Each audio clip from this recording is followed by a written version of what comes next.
সচিবালয়ে প্রধানমন্ত্রী তারেক রহমানের সঙ্গে সৌজন্য সাক্ষাৎ করেছেন ভারতের হাই কমিশনার দীনেশ ত্রিবেদী।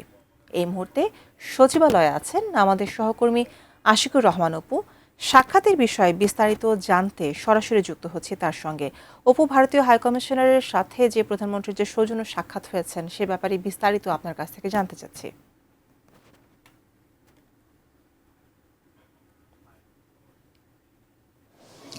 রুমিতা, আমরা কিছুক্ষণ আগে আসলে অপেক্ষা করছিলাম সচিবালয়ে প্রধানমন্ত্রীর সঙ্গে সৌজন্য সাক্ষাতের পর ভারতীয় হাইকমিশনার কোনো কিছু বলেন কিনা সাংবাদিকদের, কিন্তু তিনি সেখানে কোনো কিছু না বলেই বেরিয়ে গেছেন।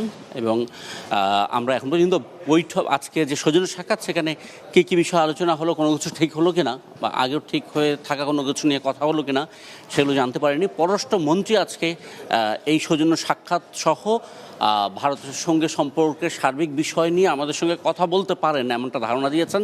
আজকে দুপুর 1টার পর পররাষ্ট্রমন্ত্রী হয়তো সাংবাদিকদের কিছুটা বলবেন যে প্রধানমন্ত্রীর ভারত সফরের যে আলোচনা সেটা আসলে কোন দিকে গড়ালো, সেই ব্রিক্স সম্মেলনে আদৌ তিনি যাচ্ছেন কিনা, ভারতের সঙ্গে অন্যান্য যে বিষয়গুলো, বিশেষ করে শেখ হাসিনা ইস্যুতে বাংলাদেশের যে অনড় অবস্থান এবং ভারত সরকারের যে অপরিবর্তিত অবস্থান, এই দুয়ের মধ্যে কোনো পরিবর্তন ঘটলো কিনা সেটা সহ প্রধানমন্ত্রী কবে নাগাদ ভারত সফরে যেতে পারেন, কি ফরম্যাটে যেতে পারেন, সে বিষয়গুলো নিয়ে কোনো আলোচনা বা কোনো সিদ্ধান্ত ইতিমধ্যে হয়ে গেছে কিনা, এগুলো অনেকগুলো প্রশ্ন আসলে রয়ে গেছে। এর পাশাপাশি বছরের পর বছর ধরে যে প্রশ্নটি আছে অভিন্ন নদীগুলোর পানি বন্টন ইস্যু, যেটা সবসময় আমাদের ইস্যু, যে সীমান্তে হত্যা বন্ধের যে দাবি বাংলাদেশের, সেটা তো সবসময় এই দাবি বাংলাদেশ জানিয়ে এসেছে, সেগুলো নিয়েও কোনো আলোচনা হলো কিনা।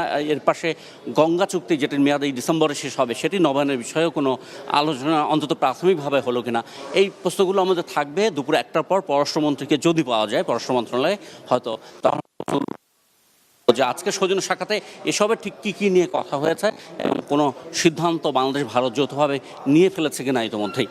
রবিতা।